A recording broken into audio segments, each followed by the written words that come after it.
exatamente agora. Ora bem, por isso já temos aqui o nosso auditório. Eu, por qualquer razão, não consigo ver aqui as pessoas todas, não sei porquê, mas vou tentar aqui. Já tenho aqui o meu slideshow com toda a gente. Na realidade, como estamos na Universidade de Salamanca, mas os meus painelistas são todos de língua portuguesa, à exceção da Beata, eu vou tentar falar basicamente em português, evitando o castelhano, e depois fazer umas notas para a Helena Atésia Macias, que fala também, pelo menos entende português, e depois de dar umas notas também em inglês para a Beata Zaluki. Nesta circunstância, cabe fazer aqui um reverse psychology. E nesta circunstância. Ora bem, o nosso é o painel 13. Estamos na sala virtual, quem não está, fantasticamente. Curiosamente, a Rosária também está em Las Palmas, exatamente como a Beata, mas também consegue perceber português. De qualquer das maneiras, depois eu darei também umas notas em espanhol, sobretudo na apresentação dos próprios.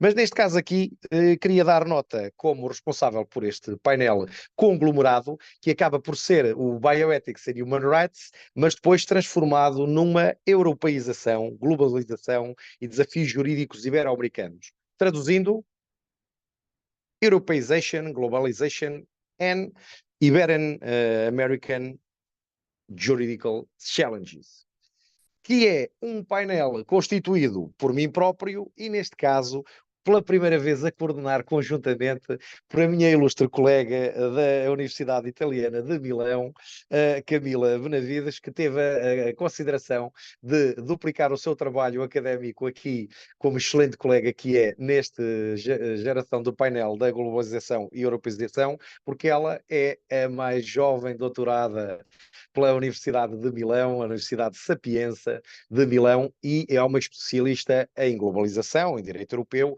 mas em direito laboral, em labor law. She's a PhD from Labor Law from Sapienza University of Milan. E já teve hoje a honra e todos os palestrantes presentes de a ter como coordenadora do painel do Direito Laboral na parte da manhã, na sala de grados aqui na Faculdade de Direito da Universidade de Salamanca, a minha universidade original na Universidade de Salamanca.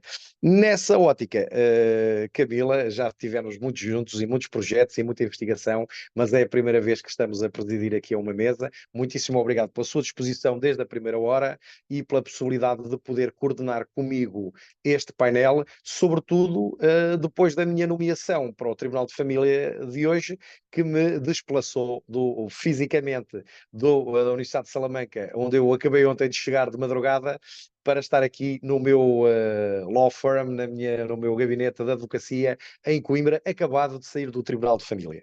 Então, nessa circunstância, dizer que a pessoa Camila Benavides vem do Brasil, mas reside em Itália e na Europa já há mais de meia dúzia de anos, onde para aí há uma década faz investigação sobre direito laboral e acompanha o Iberojur desde a primeira hora, integrando painéis, coordenações, orientações de tese e desenvolvendo a sua própria tese de direito laboral, que depois também foi ontem publicada em 3 línguas, que eu aqui aproveito para recomendar a toda a gente, também pelo editorial da Iberojur, nomeadamente em italiano, em português e em inglês. Portanto, his PhD thesis has been published yesterday by Iberojur in 3 languages: Portuguese, Italian, for sure, because of the university, and in English. So, for those who want to know the best of Italian labor law in Europe, remix, can see her thesis in English also. E então, agora fazer ao contrário, dar-lhe a mão a ela, uma vez que eu próprio, para além de coordenador, também serei palestrante e coautor de muitos dos artigos aqui provenientes neste processo, porque eu próprio, ao desafiar os palestrantes a fazer esta matéria, eles fizeram o reverso, desafiaram-me a mim para com eles poder desenvolver vários trabalhos em conjunção para este simpósio originalmente, e eu não tive como dizer que não. os próprios apresentarão os próprios painéis, os próprios artigos em que eu participo e outros, por impossibilidades administrativas que depois analisaremos, serão apresentados por mim próprio como autor principal ou revisor do próprio artigo. Então, devolvo a sala à Camila para fazer a apresentação e aqui com estes 10 minutos de delay começarmos o nosso painel Europeização, Globalização e Desafios Jurídicos Ibero-Americanos, nos quais eu aproveito para agradecer a nomeação do diretor do Congresso, o Fábio Veiga, a Zélia Pedrorá e ao Lourenço Bilhosa, diretor e pai fundador deste Coditrans, para a minha terceira participação nestes 8 anos de projeto e 10 anos de preparação deste magnífico congresso, já incontornável evento bianual científico na Universidade de Salamanca. Camila, a sala é sua. Obrigada, professor João. Para mim é uma honra participar desse painel no período da tarde. Infelizmente, a professora Maria do Rosário teve um compromisso e eu assumi aqui a posição dela, muito feliz de estar ao lado do professor João, que é uma pessoa que eu admiro muito e também tenho a felicidade de considerá-lo como um amigo. Bom, como nós temos um tempo aqui muito restrito, eu já vou apresentar o primeiro trabalho e peço, então, por favor, que todos os pesquisadores observem um tempo de 10 minutos. O primeiro trabalho é da pesquisadora Kátia Pastori Terim e Patrícia Eliane da Rosa Sardeto, da Pontifícia Universidade Católica do Paraná, com o nome A Transparência Administrativa como pressuposto para a promoção do desenvolvimento à luz de um direito administrativo global. Olá, bom dia aqui no Brasil, todos me ouvem? Perfeitamente, Kátia, bem-vinda. Perfeito. Primeiro, gostaria de agradecer, né, a todos, dar boas-vindas. Eu sou a professora Kátia Terrim, eu vou apresentar o trabalho em meu nome e em nome da professora Patrícia Sardeto. Eu sou doutora em Direito, falo aqui do Brasil, sou docente na Pontifícia Universidade Católica do Paraná, Paraná. e juntamente com a professora Patrícia, nós desenvolvemos este trabalho, a qual estamos muito gratas a todo o evento e a oportunidade de participar.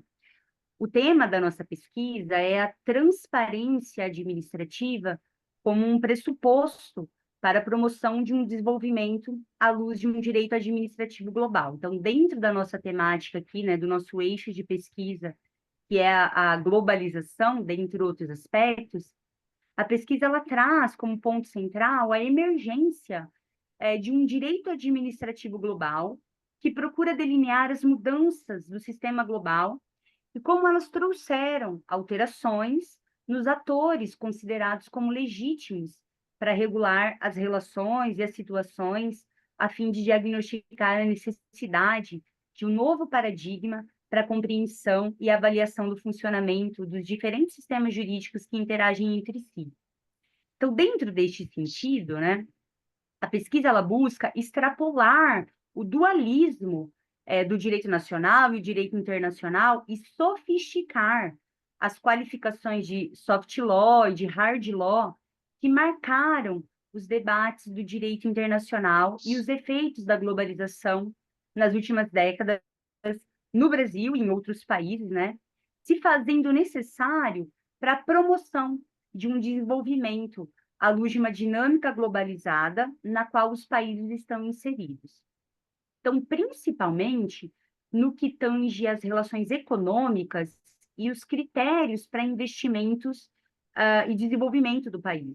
Então, a partir das legislações comparadas, e esse trabalho ele buscou fazer uma análise de legislações de transparência pública entre vários países integrantes do nosso sistema. Então, a partir dessa comparação de legislações e de políticas públicas aplicadas no campo da transparência administrativa, o trabalho ele tem por base apresentar um conjunto de princípios e de proposições com uma proposta normativa para compreender o pluralismo legal e regulatório que foi mapeado, com referências a parâmetros da doutrina do direito administrativo global, nas suas diferentes tradições jurídicas. Então, para isso, se fez necessário um comparativo das leis de transparência pública internacionais e como elas, né, me perdoe, como elas influenciaram na tratativa normativa no Brasil e nas políticas públicas aplicadas até o momento. Então, buscou-se, principalmente, aqui confrontar essas normas jurídicas e a atividade da administração pública, que é a principal executora dessas normas, né, voltadas ao princípio constitucional da publicidade e do direito fundamental à informação, proveniente de órgãos públicos em geral, né? Tudo isso possibilitando uma garantia contra a opacidade da atuação estatal, além de proporcionar uma imposição ao Estado e principalmente à administração pública de ações afirmativas de comunicação, voltadas para uma esfera pública na qual a compreensão, a discussão, a participação nos assuntos públicos por parte de todos os atores envolvidos e de toda a sociedade aprofundem os processos estatais de gestão e de governança democrática e participativa. O foco do campo do direito administrativo global nessa pesquisa não é propriamente o conteúdo substantivo das normas, mas sim uma operação de princípios e normas procedimentais, mecanismos de revisão existentes ou possíveis outros mecanismos relacionados com a transparência administrativa. O estudo ele teve como base uma pesquisa sobre o direito administrativo global do direito administrativo global da New York University School of Law, na qual constitui uma tentativa de sistematizar os estudos nos diversos níveis nacional, transnacional e internacional, que se relacionam com o direito administrativo da governança mundial. Então, o objetivo fundamental da pesquisa é propor a sistematização de uma tratativa sobre transparência administrativa, partindo de uma análise do direito administrativo global e das leis de acesso à informação já existentes, seja nos países integrantes da Comunidade Europeia, das Américas, e interligá-las no aspecto de ordem econômica, demonstrando que um governo aberto e transparente é um governo que se compromete com o planejamento do Estado para garantir o desenvolvimento do país, na medida em que torna esse país mais seguro e confiável para os investimentos e para a abertura de mercado. Então, a metodologia utilizada nesse artigo foi através ali de uma pesquisa feita pelo método dedutivo, com bases doutrinárias e com conjunturas teóricas. Ela foi desenvolvida em 3 tópicos, né? Primeiro, abordou-se a natureza do estudo qualitativo, então buscou-se delimitar uma aplicação prática da transparência e da comunicação pública na atividade econômica do Estado, a partir de estudos pontuais. Isso se deu através de um levantamento bibliográfico dos dados obtidos, né, principalmente relacionados às agências de risco, né, o rating soberano. Também houve um desdobramento exploratório a fim de estudar a comparação dos diversos sistemas normativos e leis internacionais de acesso à informação e os mecanismos de transparência pública e como estes influenciaram na tratativa brasileira. Para tanto, né, o que se buscou foi destacar que o direito à informação no contexto internacional, partindo de uma previsão do tema nos tratados internacionais dos quais o Brasil faz parte, reforçar que a comparação é um instrumento de diretrizes políticas para o desenvolvimento e a promoção de uma informação governamental e que se fará a partir de uma demonstração de políticas públicas de transparência e de acesso à informação desenvolvidas e que sofreram uma forte influência internacional. Concluindo, né, pela adoção de uma política tanto legislativa quanto de políticas públicas de transparência, sendo um pilar fundamental para o desenvolvimento econômico do país. Então, eu encerro aqui a minha apresentação, em virtude do tempo, mas me coloco à disposição para maiores debates ou até mesmo para discussões, e agradeço mais uma vez aos organizadores do evento, aos diretores. Muito obrigada.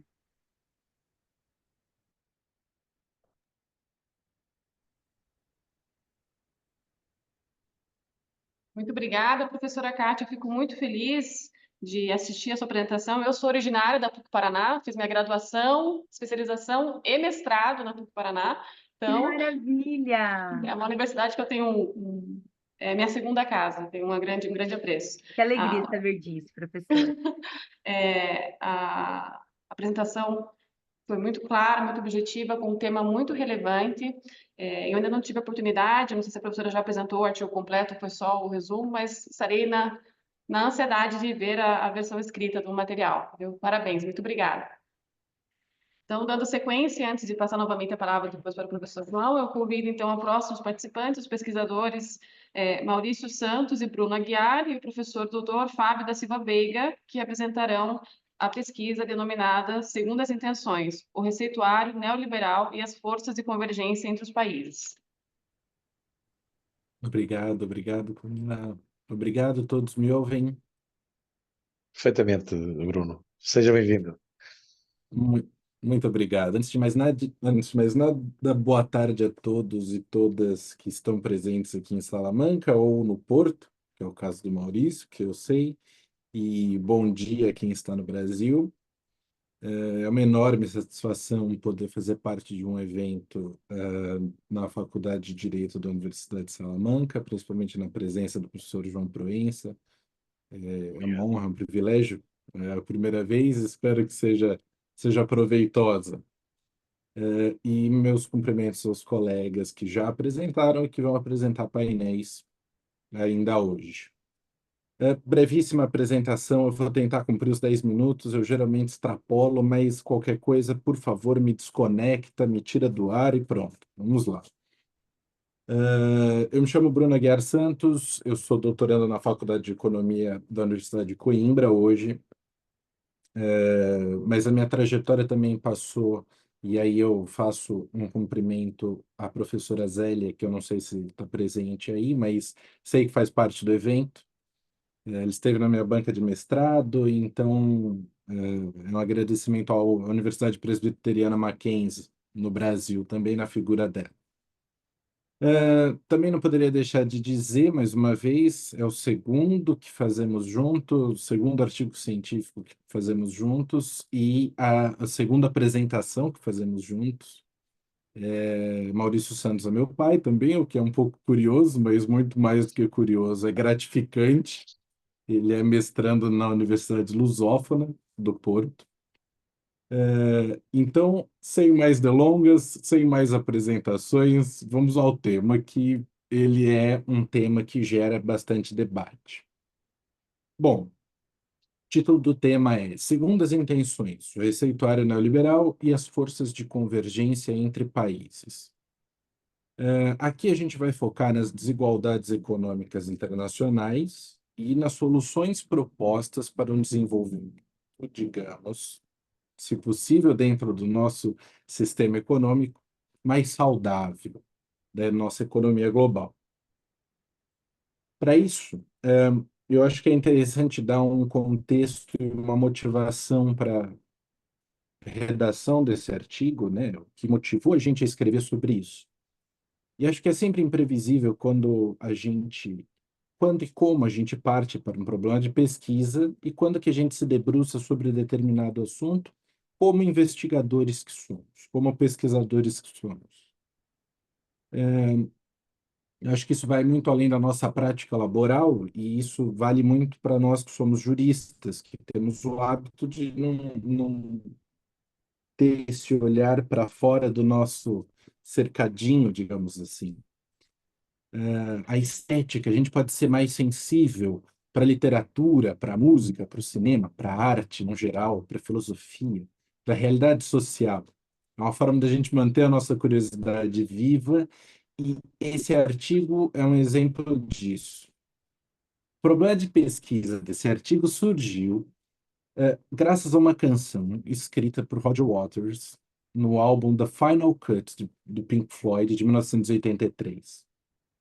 A primeira faixa do álbum é chamada The Post-War Dream, ou seja, o sonho do pós-guerra, e é uma crítica aberta à política econômica que a Margaret Thatcher colocou em voga no Reino Unido.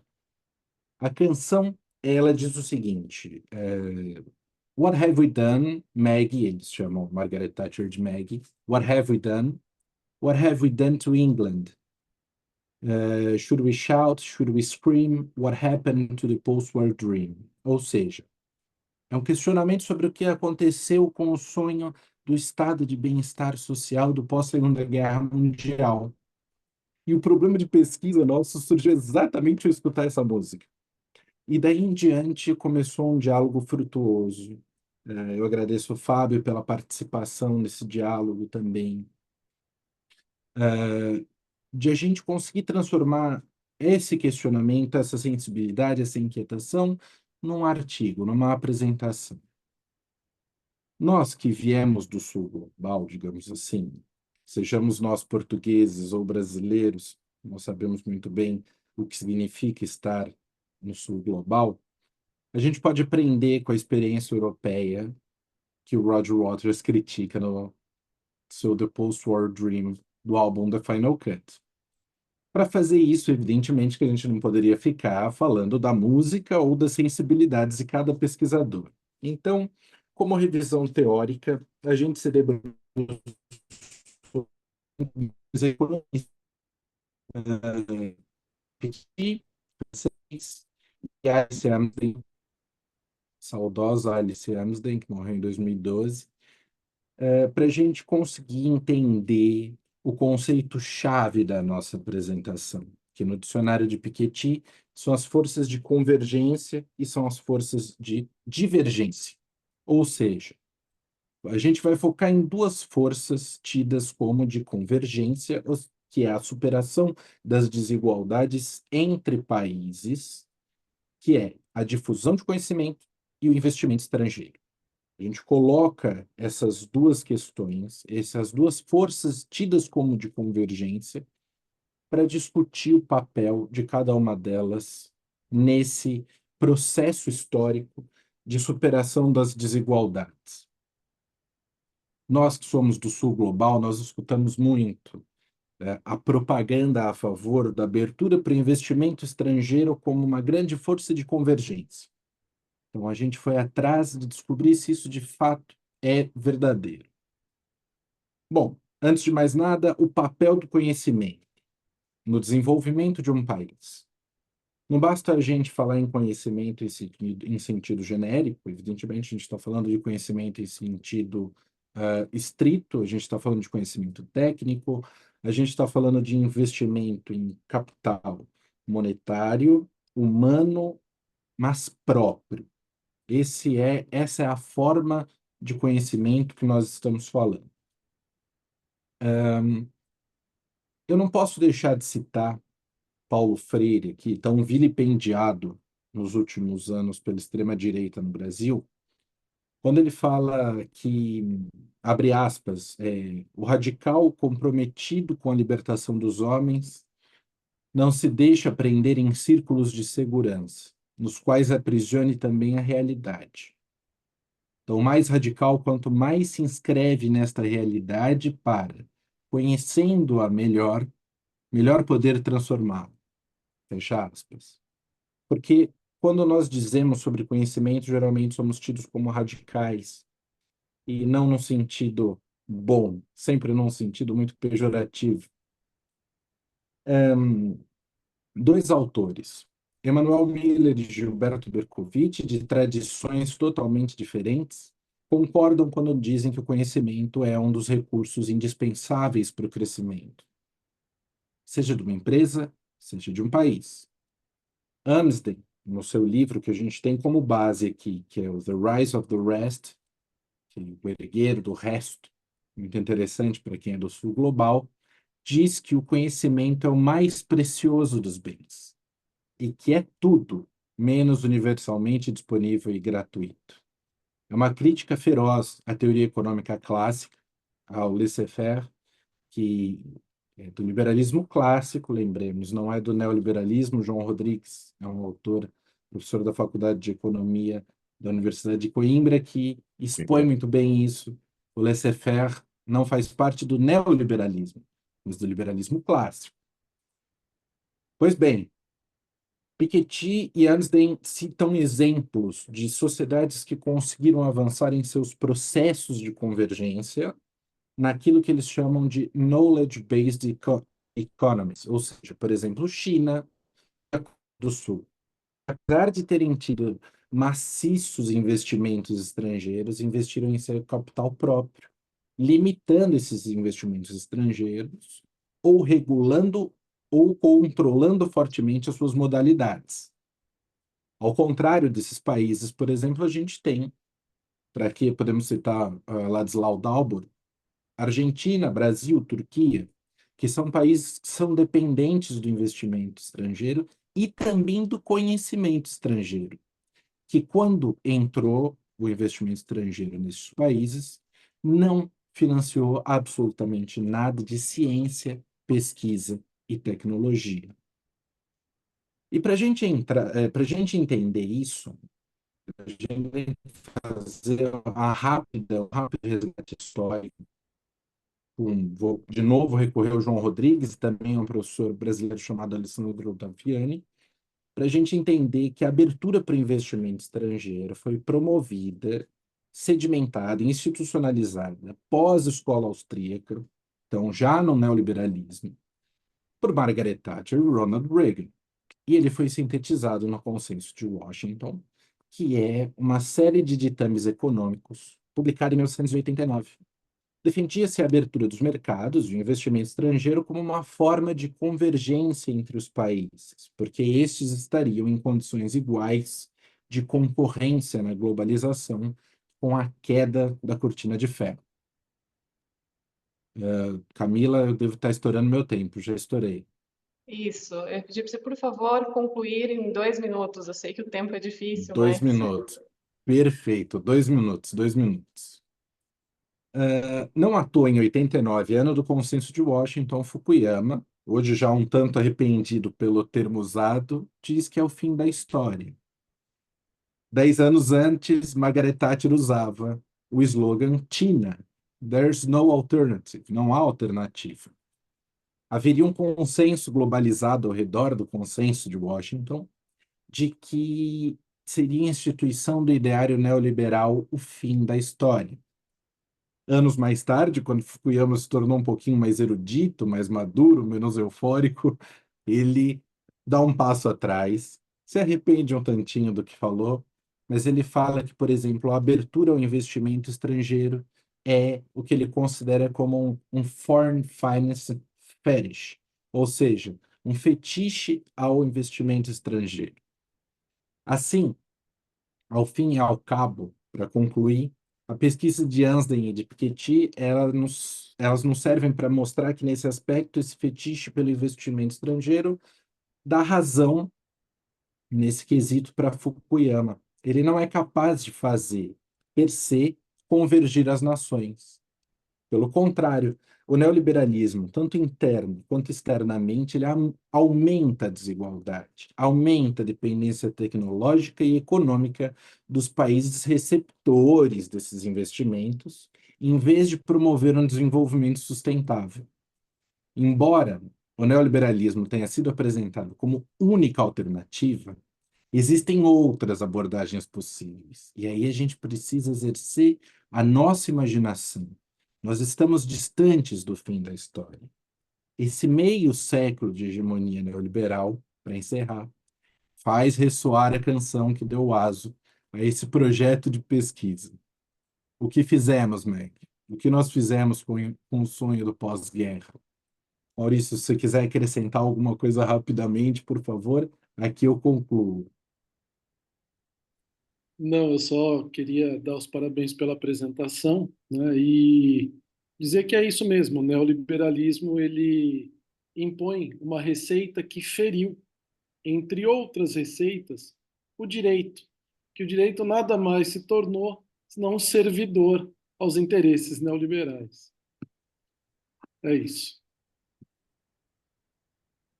Parabéns aos dois pela apresentação. Eu, particularmente, lamento que a gente não tenha mais tempo para poder ouvir de forma mais detalhada pontos importantes dessa pesquisa, que é tão relevante não somente nos países do sul do globo, mas nós também vemos que outros países também estão emergindo, entrando de forma muito profunda nessa onda neoliberal e reduzindo, afastando tantos aspectos positivos que nós evoluímos no pós-guerra e hoje estão sendo, infelizmente, deixados novamente para trás. Mas então eu passo a palavra agora para o professor Dr.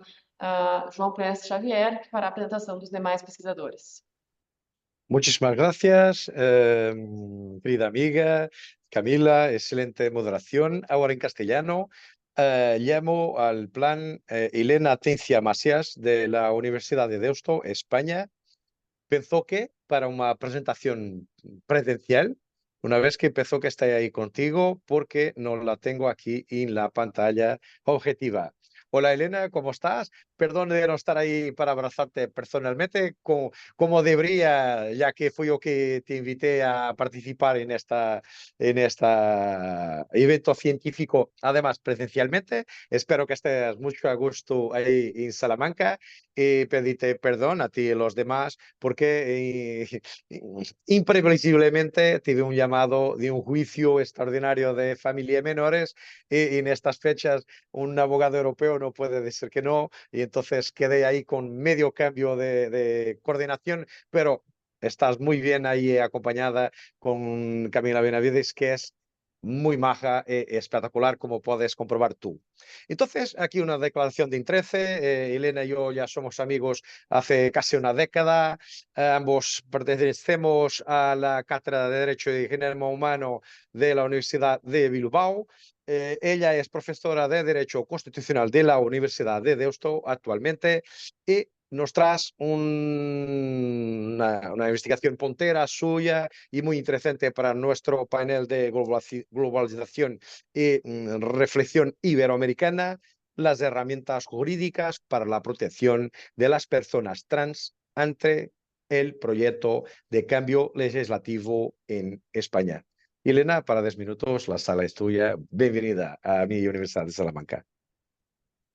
Muito obrigada, Joao. Efectivamente, me has dejado en muy buenas manos con mi compañera Camila Martín dos Santos Benavides, que le quiero felicitar públicamente porque es recién doctorada, nada menos que por la prestigiosa Universidad de La Sapienza, de Roma, que no es nada. Y además acaba de publicar en trilingüe su tesis doctoral, o sea que parabéns doblemente.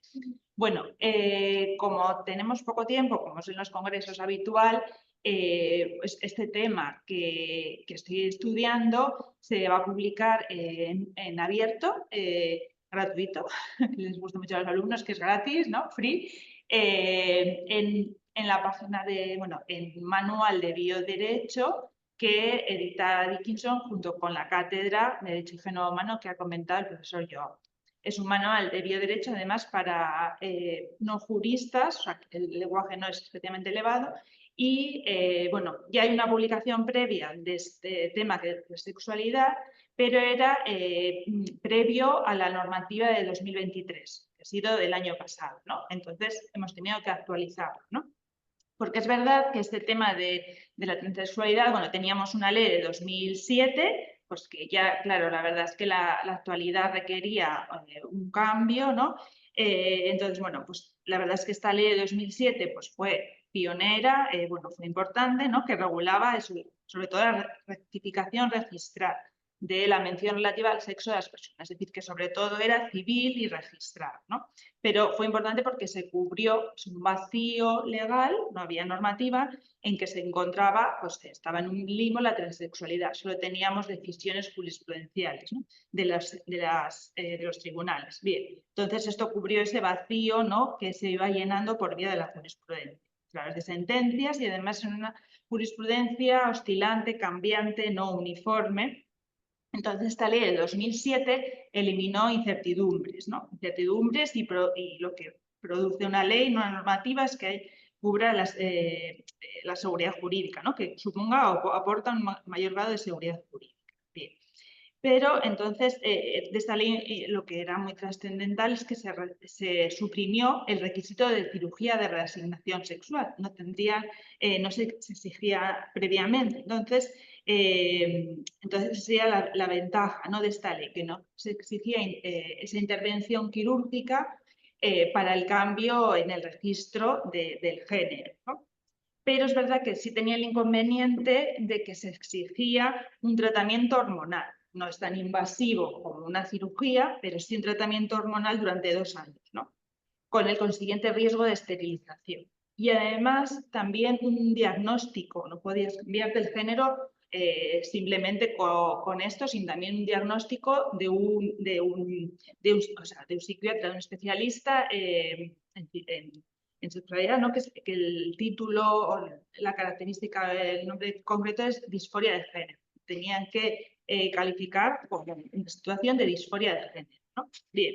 Y además, estos serían los inconvenientes o lo que es dificultad, ¿no?, que exigía esta ley, y además excluía a los menores de 18 años, que esto sí que luego ha creado bastante revuelo, ¿no?, porque hay muchos menores de 16, 15 que están perfectamente asentados en el otro género y no se permitía, ¿no?, con esta ley de 2007.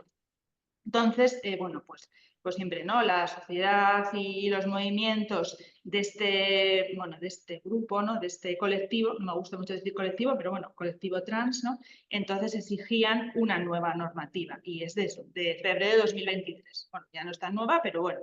Entonces, esta normativa es la Ley de Igualdad Real y Efectiva para las personas trans, se titula, y para la garantía de las personas, derechos de las personas LGTBI, que es el grupo, ¿no?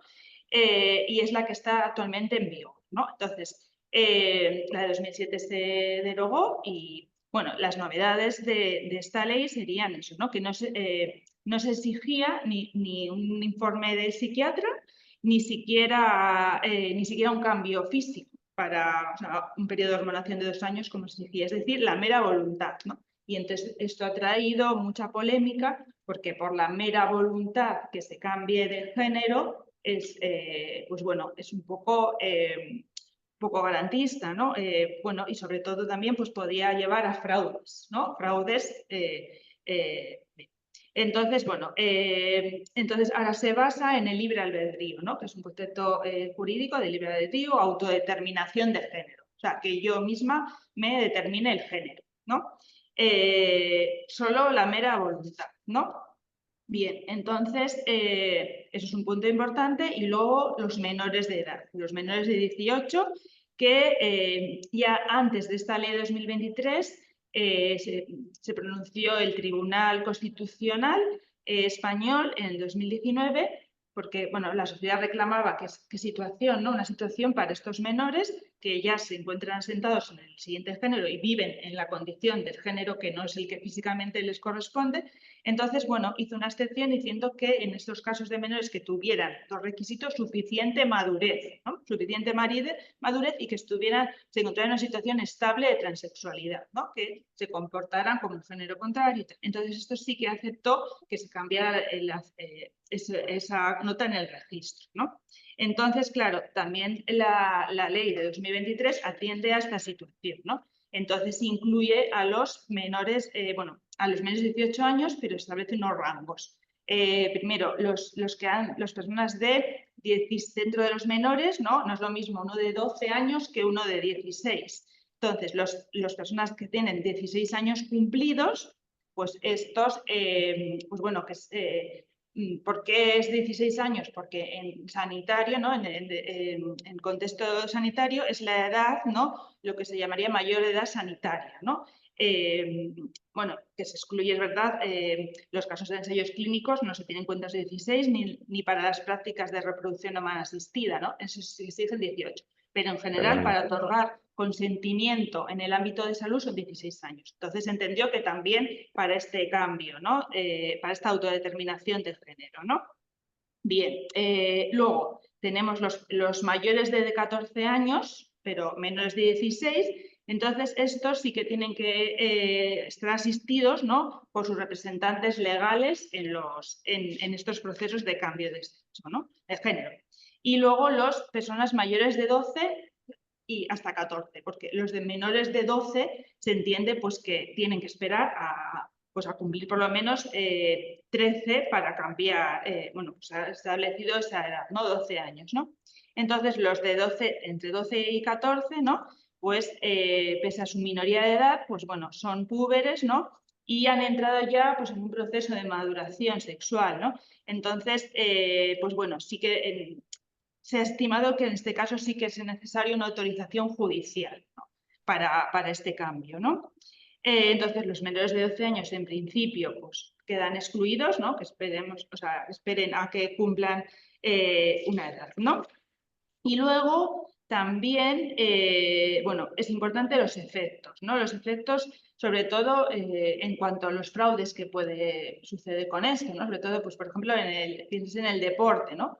Pues, bueno, pues el último de la cola de la versión del grupo deportivo masculino, pues cambie de género a mujer y entonces, bueno, pues la superioridad física es un hecho, ¿no? Entonces, si está compite como hombre, pues bueno, pues va a tener ciertos beneficios, ¿no? Como no se exige ningún tratamiento hormonal ni nada, entonces puede dar a fraude. Entonces, bueno, pese a que fue en 2023 esto, pues ya encontrábamos, ¿no? Y así lo he puesto en la publicación, pues algunos casos de fraude, sobre todo en el ámbito del ejército, pues un sargento en Las Palmas de Gran Canaria que se inscribió como mujer pues para un ascenso laboral, ¿no? Entonces, claro, entonces aquí ¿qué puede hacer? Pues un seguimiento en cuanto a que si él realmente lleva una vida, ¿no? Asentada en el otro género, ¿no? O simplemente, o por ejemplo, en este caso, la oposición que tuvo que seguir pues la anterior vez se presentó como hombre. Entonces, no puede ser que en un año, ¿no? Se cambie así tan fácilmente, ¿no? Esto lleva tiempo, ¿no? Entonces, ha habido esos casos, luego también, pues bueno, sobre todo posiciones en policías y tal, porque, bueno, pues es verdad que bueno, la superioridad física, ¿no? Del género masculino, pues es un hecho, ¿no? Sobre todo en estos casos, ¿no? Entonces, bueno, aquí acudiríamos al Código Civil, ¿no? Español, que los actos realizados al amparo de una norma que persiga un resultado prohibido por ordenamiento jurídico se consideran pues, ejecutados en fraude de ley, ¿no? Entonces, claro, esto no supone un delito en sí mismo, sino simplemente que se anula, ¿no? Entonces, bueno, sería un intento de cambiar, pero que no lo consigue, ¿no? Entonces, realmente, pues bueno, es una situación un poco limbo en el sentido de que no hay un delito, ¿no? También otros casos que plantea la normativa es para violencia de género, ¿no? Que en nuestro país pues está bastante... entonces, aquí también, pues bueno, ¿no? También se tendría que ver que, pues bueno, que no haya cambios para eludir ciertas consecuencias, ¿no? de violencia de género. Es decir, que bueno, el cambio desde luego tendría efectos retrospectivos, pero bueno, puede ser que haya situaciones también que esto. Bueno, y como no hay mucho tiempo, pues esto se va a publicar, entonces esta investigación, entonces puedo indicarles el acceso para que se lea tranquilamente y demás, ¿no? Pues nada, moito obrigada a los que están bien online y a los que estamos aquí en Salamanca. Vale, muchísimas gracias, Elena. Te espero lunes, empiezo yo aquí en Coimbra, empiezo que va a estar aquí hablando con Silvia. Yo como estoy haciendo una arguición lo de esas 6 que pensábamos almorzar juntos aquí, empiezo que tomaremos un café los 15 y yo veré vuestras presentaciones aquí en la Universidad de Coimbra. Espero reverte pronto. Buen viaje. Y I have a question. agora, Dear my friend, when can I ask question? a little bit because we are on a schedule. So the question will be at the end, or no? Okay. Yes, it can be. It can be in the end. If it's not related with the current presentation order, no. It's actually related to the speech. So I will wait, or I will write yes. on chat. Yes, please. For a quick answer right now and for discussion in the ending, if you can, dear Beata. Agora vou fazer um câmbio também para português e neste caso para apresentar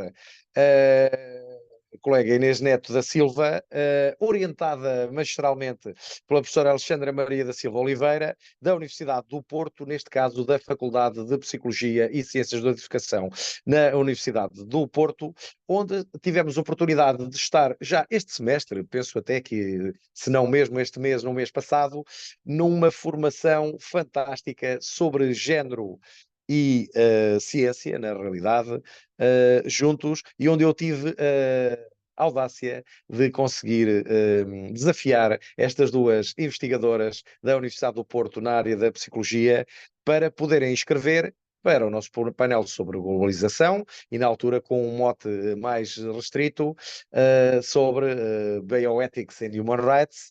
E então, neste caso, Inês, eu já sei que a colega Alexandra não pode estar consigo, mas orienta magistralmente este trabalho. Seja bem-vinda, na primeira vez para o Conditrans, diretamente do Porto para a Universidade de Salamanca.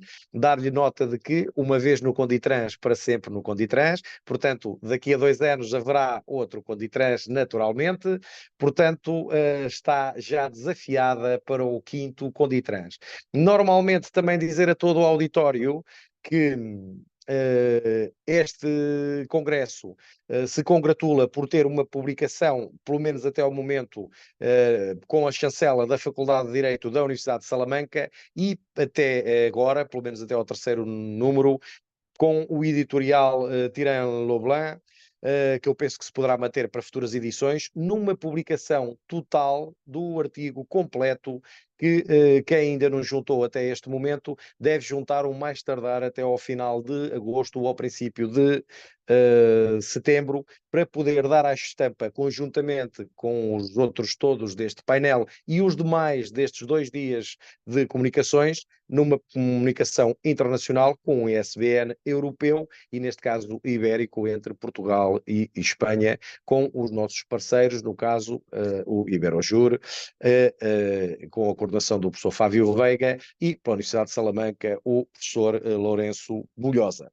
Então, Inês, para nos falar de cidadania sexual deficiente, vivências de mulheres com diversidade funcional em Portugal e para o resto do mundo, a sala é sua para 10 minutos. Seja bem-vinda pela primeira vez ao Conditrans. Olá, boa tarde a todos. Queria agradecer ao Dr. João Proença Xavier pelo desafio para participar neste congresso. Eu sou mestre em Psicologia do Comportamento Desviante e da Justiça e estou neste momento a frequentar o programa doutoral em Sexualidade Humana da Universidade do Porto, por isso estou bastante afastada do direito. Vou então apresentar o trabalho que tem sido desenvolvido já desde o meu mestrado, mas que tem sido melhorado neste programa doutoral, mas com uma perspectiva mais focada nos direitos sexuais e também no sentido de manter os 10 minutos da apresentação.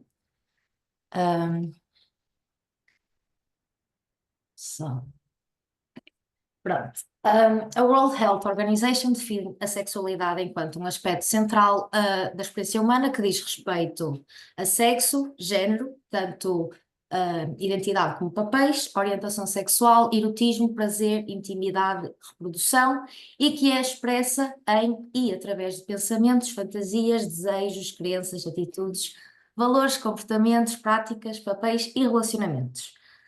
Devido à sua importância para o bem-estar humano, as necessidades sexuais e a sua expressão têm vindo a ser consideradas uma necessidade básica, correspondendo a uma componente de saúde.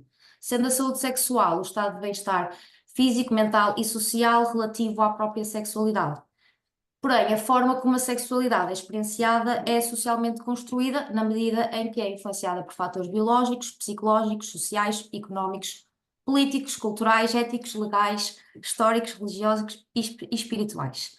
Por isso, a World Health Organization salienta a necessidade de uma abordagem à sexualidade positiva e com respeito e de serem proporcionadas oportunidades para viverem experiências sexuais em contexto de segurança, livres de coerção, discriminação e violência.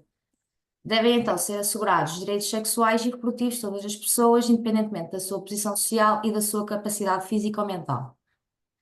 Embora o Estatuto de Direito não seja ainda consensual, estes referem-se aos direitos humanos diretamente relacionados com a dimensão sexual. Entidades como a Federação Internacional do Planeamento Familiar e a World Association for Sexual Health avançaram declarações com estas reivindicações que, apesar de terem algumas idiosincrasias, algumas diferenças entre elas, de uma forma geral, advogam pelo direito à equidade e à não discriminação, à vida, segurança e a ser livre de todas as formas de violência e coerção, à autonomia e à integridade corporal, à privacidade, à liberdade de pensamento, opinião e expressão, à informação e à educação sexual compreensiva, a obter serviços de saúde sexual de qualidade, a beneficiar dos avanços científicos e das suas aplicações, a escolher ser sexualmente ativo ou não, a escolher casar e o seu parceiro, a escolher ter e quando ter filhos, à responsabilização e reparação e a alcançar uma vida sexual satisfatória. Ao longo deste trabalho, adotamos a perspectiva da diversidade funcional, que até é mais utilizada em Espanha, embora a definição da deficiência da World Health Organization demonstre uma perspectiva social da deficiência, mas tal deve ser um esforço de deslocar a responsabilidade das desvantagens experienciadas pelas pessoas com diversidade funcional para as estruturas sociais capacitistas organizadas para um funcionamento normativo e não no quadro clínico da pessoa. E isto vai ao encontro dos nossos referenciais epistemológicos que orientaram o trabalho, mas eu não vou desenvolver muito, mas resumem-se a uma visão crítica e construcionista social, com foco na interseccionalidade das categorias identitárias das participantes, neste caso a diversidade funcional e o género feminino, e ao modo como estas identidades se interconectam para produzir formas de opressão complexas e singulares, e a Crip Theory.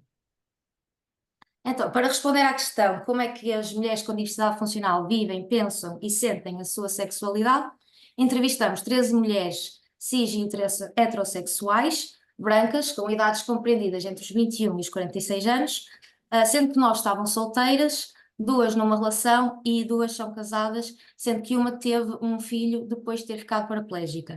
Para participar no estudo tinham que ser mulheres portuguesas com pelo menos 18 anos de idade e ter diversidade funcional motora ou sensorial, mas não intelectual.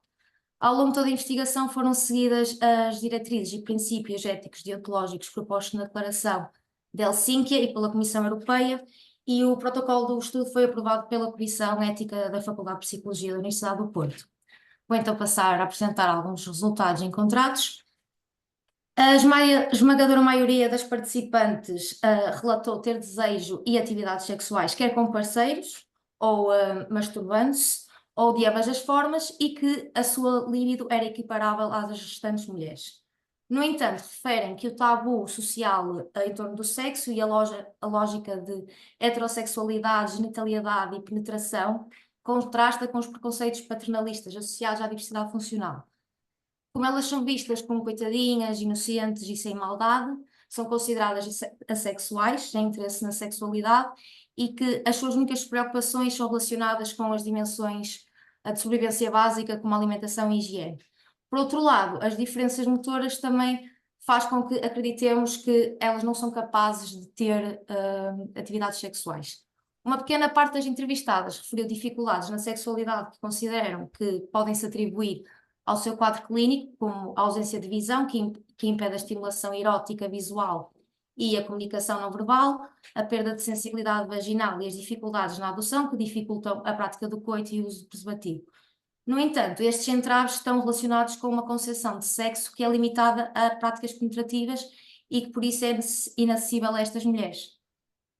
Por causa destes preconceitos, abordar a sexualidade com este grupo é considerado errado e desnecessário. As mulheres referiram que a situação mais comum é que evitem de falar de sexualidade com elas, não só no meio familiar, mas também com profissionais de saúde e educadores escolares. Também foram referidos casos em que médicos de família recusam que estas iniciem a toma de contraceptivos. No entanto, mesmo que estas figuras optem por as educar, o mais provável é que nem têm os conhecimentos para tal, uma vez que há uma escassez de informação especializada na sexualidade no geral, mas ainda mais na sexualidade na diversidade funcional. Tal reproduzem falhas gravíssimas para a sua educação sexual, o que nega a estas mulheres a informação necessária para tomarem decisões de saúde sexual, nomeadamente respeitando a prevenir gravidezes indesejadas ou doenças sexualmente transmissíveis, a detectarem situações de abuso ou aprenderem comportamentos sexuais ajustados ao seu contexto sexual, social e ao seu corpo.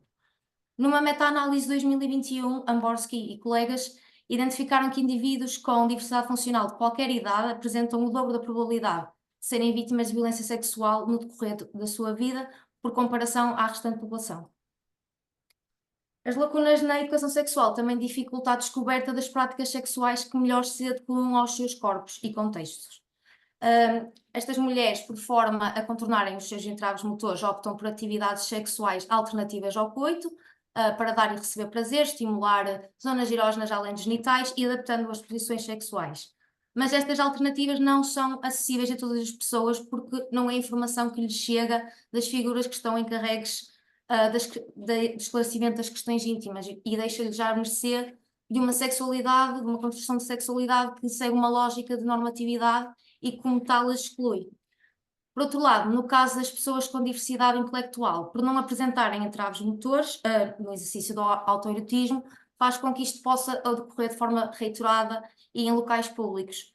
E como não são instruídos para o consentimento, também estão muito mais suscetíveis a serem perpetuadores de violência sexual, o que leva à manutenção dos estigmas, nomeadamente o da hipersexualidade. Estas atitudes condescendentes faz com que estas mulheres sejam excessivamente protegidas e até controladas, o que impede que frequentem contextos sociais onde poderiam conhecer pessoas novas e potenciais parceiros, o que impacta também a sua socialização e emancipação afetiva.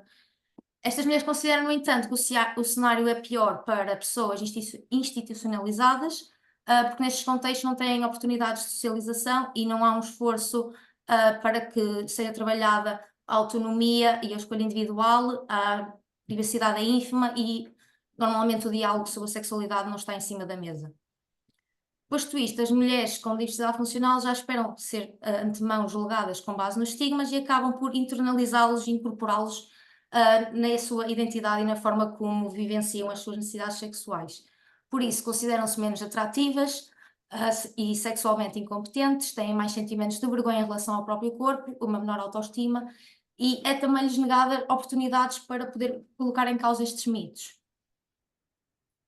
O artigo 25 da Convenção sobre os Direitos das Pessoas com Deficiência dita que os Estados-partes têm que providenciar às pessoas com deficiência a mesma gama, qualidade e padrão de serviços e programas de saúde iguais aos prestados aos demais, incluindo na área de saúde sexual e reprodutiva. Mas é comum que a resposta à sua manifestação de interesse sexual passe por intervenções médicas abusivas, normalmente a pedido das figuras cuidadoras, como técnicas de redução de líbido, esterilização e aborto forçado. A resposta que hoje em dia vigora em Portugal é a reabilitação sexual, que problematiza a diversidade funcional e visa o desenvolvimento de uma sexualidade normativa. E também se restringe à prevenção de lesões devido à ausência de sensibilidade e lubrificação vaginal e não é tido em conta o prazer da mulher.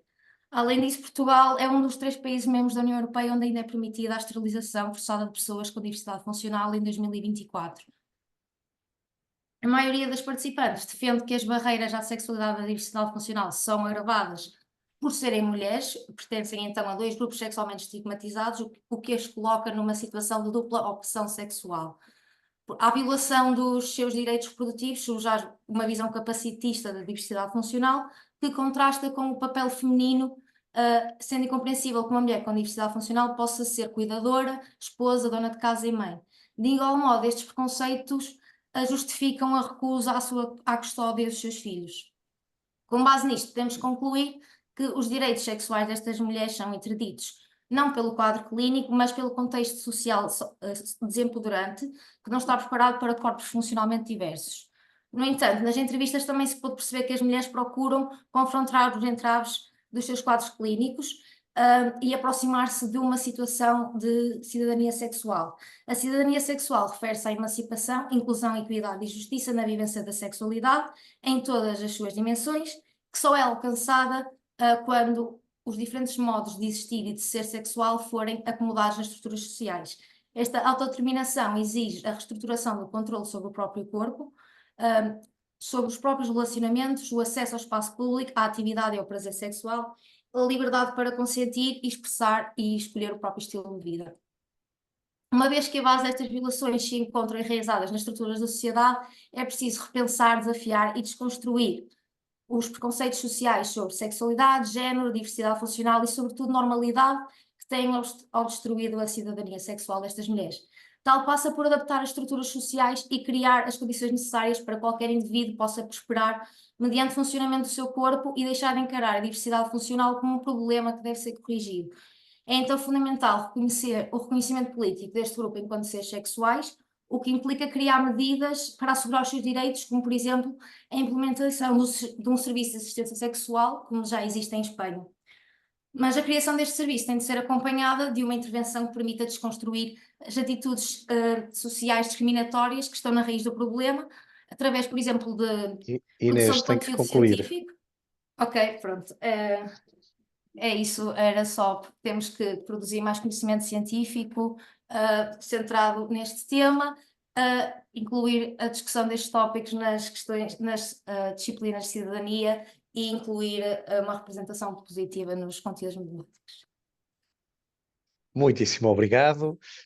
Espero a marcação da sua defesa e a possibilidade de ter um convite para poder estar presente e participar de alguma maneira desta discussão tão premente e moderna e ainda mais disruptiva como tese académica de uma Universidade de Portugal.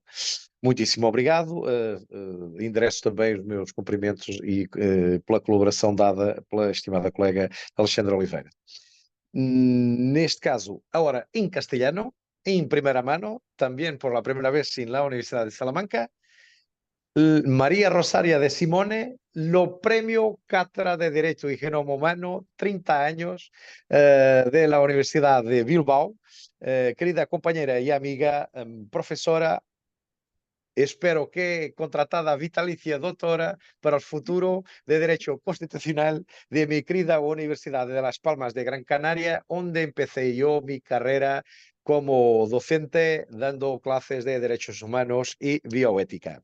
Declaración de intereses, penso que no dirá distinto, somos amigos, estivemos juntos este año ya el semestre pasado y juntamente con Elena Atencia en la Universidad del País Vasco, hablando sobre estas materias, donde María Rosario fue galardoada con lo más alto premio de comunicaciones científicas, muy meritorio y muy bien recibido por su comunicación sobre violencia obstétrica. Así, además de premiada, de encantadora compañera, no habría que no desafiarla a estar aquí presente.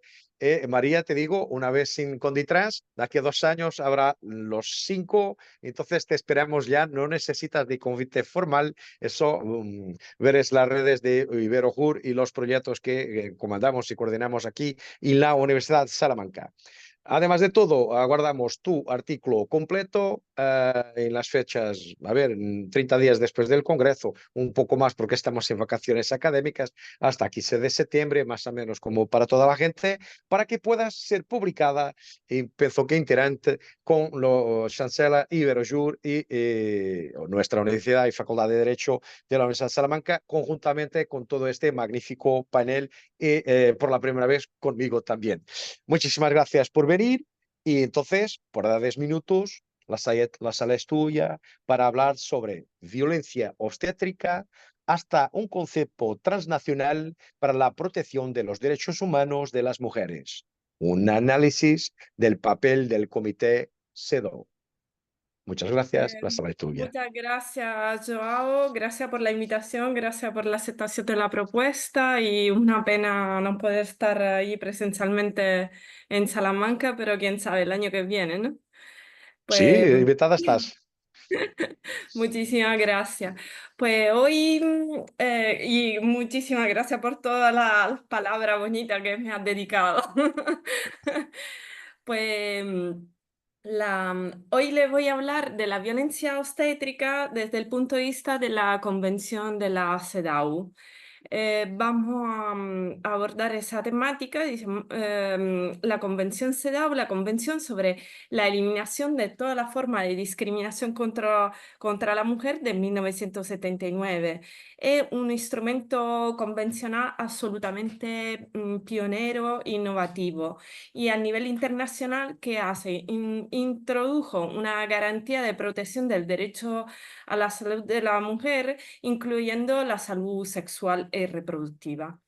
El seguimiento de la efectiva aplicación de la Convención CEDAW es una tarea que está encomendada al Comité para la Eliminación de la Discriminación contra la Mujer, cuya creación está prevista en el artículo 17 de la misma convención. Con referencia a la actividad del comité, se especifica que este procede al examen de informe presentado por el Estado parte sobre la medida de orden legislativo, judicial, administrativo y de otro tipo para la implementación de la Convención. Y el artículo 21 prevé una facultad adicional, la facultad de formular recomendaciones generales basada en el examen de los informes de la información recibida por parte de los Estados partes, la cual representa un documento que tiene un valor interpretativo que permite una mayor claridad sobre la aplicación de la Convención CEDAW en determinadas situaciones o sobre temas específicos. En un primer momento, la función del comité CEDAW se limitaba únicamente al examen de los informes de los Estados partes y a la elaboración de recomendaciones generales. Pero sucesivamente, en 1999, la Asamblea General de la Nación Unida que hizo, adoptó un protocolo opcional a la Convención CEDAW. Y el protocolo establecía un procedimiento de comunicación individual y un procedimiento de investigación. Hasta la fecha, el protocolo opcional a la Convención CEDAW ha sido ratificado por 115 estados, entre ellos la casi totalidad de los países de la zona europea, a excepción de Estonia y Letonia, la mayor parte de los países de Latinoamérica, del Suramérica, Canadá y más de la mitad de los países africanos. Sin duda es muy baja, al contrario, la tasa de ratificación para los países de la zona asiática y de Oriente Medio. En términos prácticos, ¿cómo funciona la comunicación, el sistema, el procedimiento de la comunicación individual? Es un instrumento que representa una conexión directa entre el comité CEDAW y la mujer, que representa el verdadero sujeto titular de los derechos reconocidos en la convención referida. En el caso de la CEDAW se ofrece a las mujeres o a los grupos de mujeres la posibilidad de una acción de protección autónoma y la posibilidad de considerar los Estados partes legalmente responsables de las violaciones de los derechos reconocidos en esta convención. La actividad del comité es muy útil, veremos, para erradicar formas de discriminación sistémica, en la medida en que el caso de una sola mujer puede ser emblemático de una violación sufrida por un grupo mucho más amplio. En relación a los criterios de admisibilidad de la comunicación individual, dice, deben ser los siguientes. La comunicación tiene que ser presentada por escrito. Nunca podrá ser una comunicación anónima y siempre debe referirse a un estado que sea parte también del protocolo opcional, no solamente de la Convención CEDAW. Deberá ser presentada solo una vez agotada la vía interna, los remedios disponibles a nivel nacional, o cuando la vía interna de resolución no resulta efectivo. Y cuando la comunicación cumple con todos esos requisitos, el comité procede a examinar los hechos, evaluando si el Estado parte que se considera responsable de la violación de los derechos ha violado o no los derechos consagrados en la Convención. El recurso al procedimiento de comunicación ha crecido notablemente en los años y según datos de la Oficina del Alto Comisionado para los Derechos Humanos de la Nación Unida, al 28 de febrero de 2020, los casos totales presentados ante el Comité de la CEDAW eran unos 155. Y uno de los temas recurrentes de los recursos era la mala o nula aplicación de lo dispuesto mencionado en una recomendación general, la número 24, que no hay tiempo para citarla, para explicarla. En general, en el caso específico que nos interesa de la violencia obstétrica, fueron presentadas tres comunicaciones individuales ante el Estado español, ante España. La última, la comunicación individual 154 del 2020, cuya autora es una ciudadana española víctima de violencia obstétrica durante el parto. El documento presentado resume ante todos los hechos. Esta ciudadana española fue hospitalizada para dar a luz en un hospital de Sevilla, en España, donde recibió una anestesia epidural mal administrada y fue sometida a una operación quirúrgica para realizar una cesárea que no era necesaria y que no fue autorizada por la paciente, y que resultó de una muy dolorosa. Y la única razón que dieron los médicos era que la sala de parto estaba ocupada. En la fase postparto, la recurrente reporta haber sentido un fuerte malestar psicológico, daño psicológico, que resultó convertirse después en un trastorno de estrés postraumático, causado precisamente por los malos tratos y la negligencia sufrido durante el parto. Y la autora destaca, la recurrente destaca que los abusos vividos además son muy comunes en los hospitales españoles. Reconoce haber sufrido violencia obstétrica, que es una forma de violencia que solo puede ejercerse contra la mujer y que representa una de las formas más graves de discriminación. Recordando que la Organización Mundial de la Salud ha reconocido la violencia obstétrica como una violación del derecho de la mujer a recibir cuidado que respete su dignidad. La recurrente sostiene que se han violado su derecho conforme a los artículos 2, 3 y 5 y 12 de la Convención CEDAW. Y para finalizar, se reporta también la posición del Estado español en esta comunicación, que, entre otras razones, reitera la inadmisibilidad de la comunicación, porque dice se había presentado ya antes un recurso ante el Tribunal Europeo de los Derechos Humanos, declarado inadmisible. Y se consideraba que no se había agotado, el Estado dice que no se había agotado toda la vía de recurso interno. Además, España sostiene que no se trata de una verdadera comunicación individual, ya que el caso fue reportado por una tercera parte. Y el comité CEDAW que decidió, se pronunció a favor de la admisibilidad de la comunicación individual, considerando que la anterior decisión de inadmisibilidad del Tribunal Europeo de Derechos Humanos era demasiado breve, lo que hacía imposible determinar con certeza si el tribunal había evaluado el fondo del asunto. Y, además, se estimó que la recurrente había agotado efectivamente toda la vía de recurso interna a su disposición y que la acusación planteada por ella relativa a la denegación de justicia y a la discriminación de género sufrida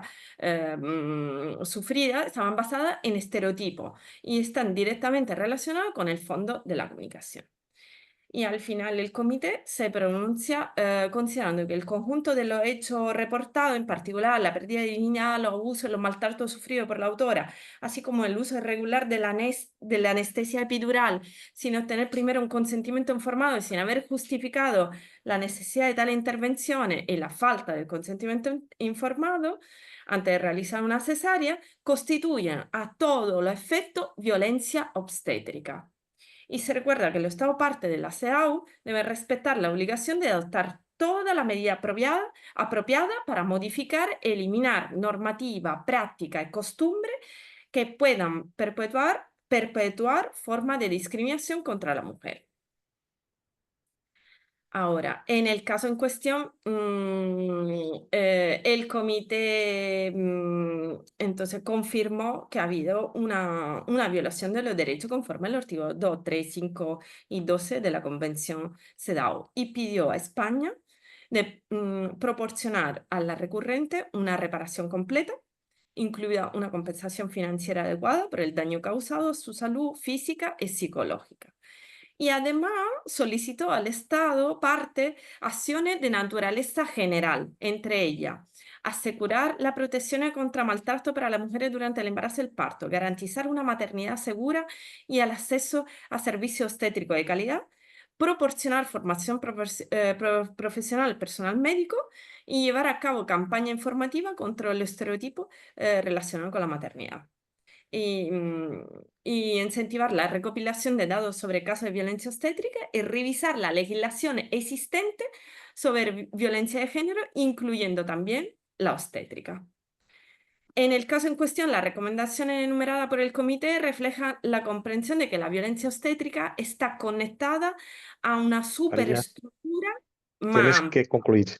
Voy a concluir. Que se ramifica y prolifera debido a la ausencia de una normativa de regulación específica. Los prejuicios arraigados relacionados con la norma de género en el embarazo, así como los modelos económicos y sociales sobre lo que se estructura la atención sanitaria. Es importante entonces destacar que el comité, en esencia, pide a España que trabaje hacia un cambio especialmente cultural dentro del sistema de salud, lo que se traduce en una acción preventiva más amplia contra la reiteración de formas de violencia obstétrica. Es todo. Muchas gracias por su Muchísimas atención. gracias. No, nada, muchísimas gracias por venir. Te esperamos en próximos años, quizá presencialmente. Estamos juntos para intercambiar trabajos futuros con Canarias, Salamanca y Coimbra. Esperamos tu artículo para que publiquemos juntos por la primera vez. E agora, em português ou em inglês, neste caso será em inglês, it's my dear pleasure to present the Professor Beata Zapin-Zaluka, my dear friend and colleague from the university and from advocacy from Poland. Without further ado, has 10 minutes for talking about the European standard of appointment for judges. That's a theme that, as a lawyer, interests me a lot. Thank you very much for coming here, and I hope we can see you soon in Coimbra or in Porto, Beata. The floor is yours for 10 minutes. Thank you very much. Thank you very much. At start, I want to say that there is not existing something like European standard of judicial appointment. And that's the conclusion, actually. But I will start. The constitutional provision of individual states are generally vague as regards the standard of the appointment of judges and justice, because in actually English and American, judges are in lower and medium court, in the Supreme Court, especially in the United States, they are calling themselves justices. So judges and justices, it's right actually here. They generally actually provide only for who or on whose recommendation such an appointment is made, without specifying the stage preceding the appointment. These issues should be and usually are regulated by the states. In this respect, the various national traditions have developed, tried and tested over many years, sometimes changing, thus creating a national acquis constitutionnel, a value to be respected inter alia by European Union law. Thus, in some country, various bodies shaped in different ways assist in the selection of judicial candidates. Sometimes, although this is not the rule in all member states of the European Union, these are permanent body known as National Judicial Council. The shapes varies and there is no single standard, just as there is no single standard for the appointment of judges across the European Union. Comparative studies of existing standards indicate that there are more than 20 such a standard across of the European Union. Forgive me, but in 10 minutes, I won't be saying about interpretation of every article. I will just try to name them. Article 19, Tractate of European Union, connected with Article 47, chapter connected with human rights. Here is important. The other article, here is very important, Article 5. Why? Because clearly the organization of national justice is not one of the competences conferred to the European Union by the member states. Member states have also retained the exclusive rights to shape the procedure and to designate the body responsible for the enforcing the rights granted to individual by European Union substantive rule. Here it is very important, something what we are calling autonomy of member of state, which can be actually described as procedural autonomy and should be interpreted in the light of the principle of the effectiveness of the European law, which implies the obligation of the states of the European Union are actually also member the Council of Europe. The obligation to comply with the European Union Convention of Human Rights. There is the member states to provide an effective judicial route in any cases where there is connection with the European law. Here, from the European Convention of Human Rights, important is Article 6, unforced right to fair trial. I will say something about him at the end, but what is very important?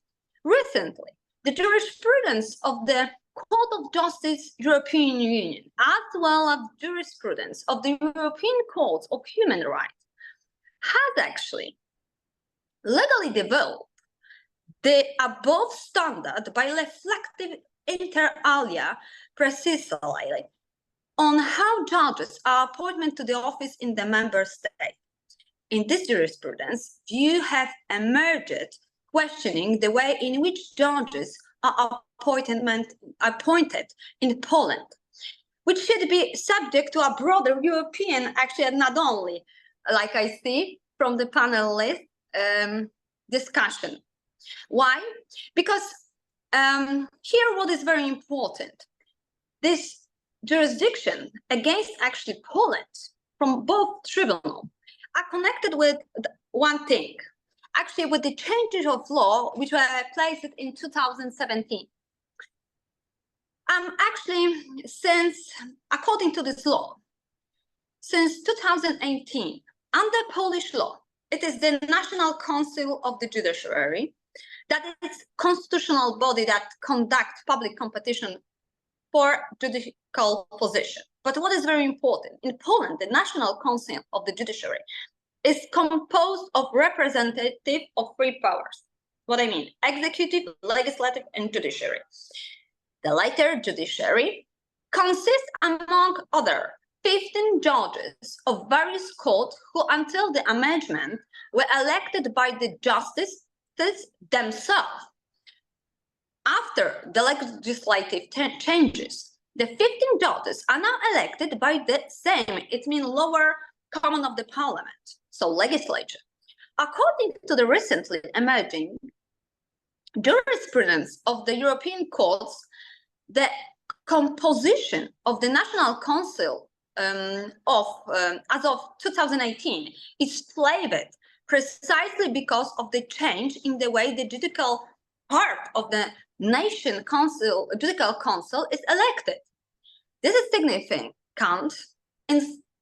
in so far as approximately 1/3 of all judges in Poland have been actually appointed with the participation of the National Council of the Judiciary, shaped in this way.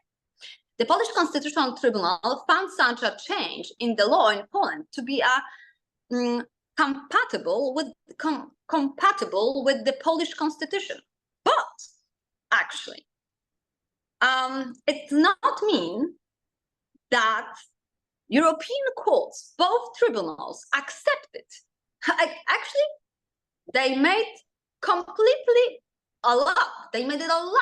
completely against this changes court decision. And why? I will try to explain. Actually, European Court of Human Rights, in addition to the various aspects of the reform of the judiciary in Poland that have been acknowledged and changes on more than one occasion, like I said before, the court found as an integral part of its findings that the violation of the applicant's right originated in the amendment to Polish legislation that deprived the Polish judiciary of the right to elect judges, member of National Council of Judiciary, and enabled the executive and legislative branches to intervene directly or indirectly in the procedure of the appointment of judges, thereby systematically undermining the legitimacy of the court composed of judges so appointed. The Human Rights Court therefore interpret the provision of the Polish Constitution and the Act of National Council of Judiciary, emphasizing that the current system of shaping the composition of National Council of the Judiciary branches the existing European standard that judges should be selected by members of the body participating in the procedure for selecting candidates to perform the office of judge. It doubts the construction that judges appointed in certain manner under national law do not fulfill in gremio the standard of an appointment in the independent and autonomous court established by law. The connection with the court. Yeah, 2 minutes. Okay. So, European Court actually made the same decision connected to many cases. But what is very important, the same problem what right now has Poland will have Spain, Germany, because there you are using parliament in the same way what we are doing it.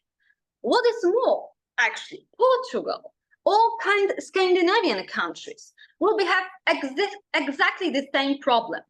Actually, in my opinion, there is not existing something like European standard of appointing judges, because every country has their own nature and the history even in this area.